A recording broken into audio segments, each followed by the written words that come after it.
शंकर सिंह।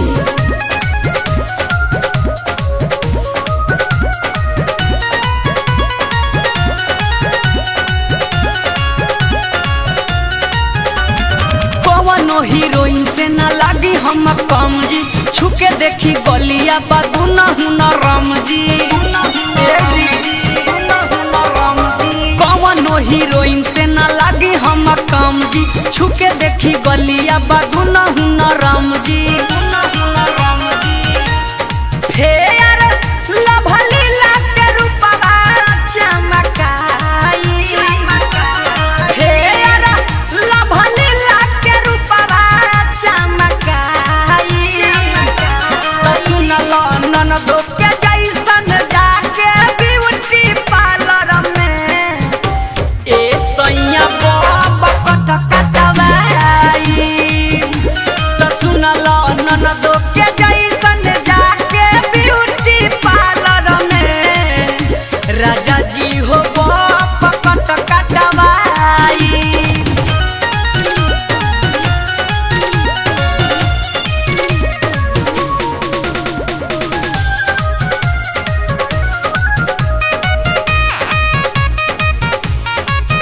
हम उहे चलब चलिया चले जैसे जमाना हो, एतरा जय में होखे के ना बात बा, होखे के ना बात बा।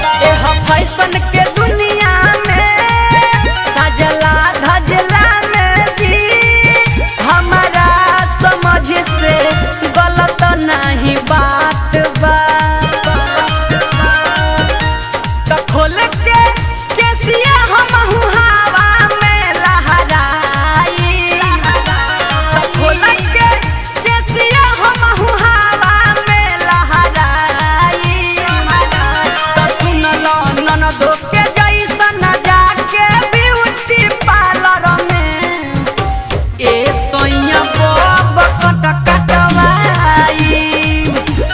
सुनल ननदो के जैसन जाके ब्यूटी पार्लर में ए सैया बाबा कटकटवाई।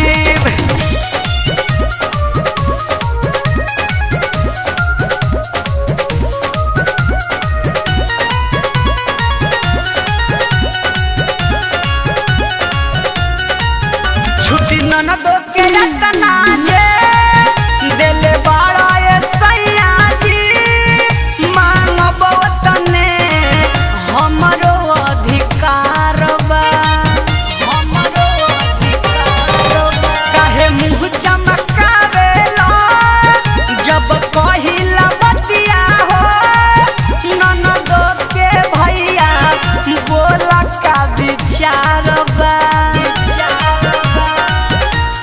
नीतेश अपू आज कमवाई कराई, पवन शंकर चंचल आज कराई। सुनल ननदो के जैसन जाके ब्यूटी पार्लर में ए सैया बाबा कटकटवाई। सुनल ननदो के जैसन जाके ब्यूटी पार्लर में राजा जी हो बाबा कटकटवाई। कवनो हीरोइन से न लागी हम कम जी, छुके देखी गलिया बादू न राम जी।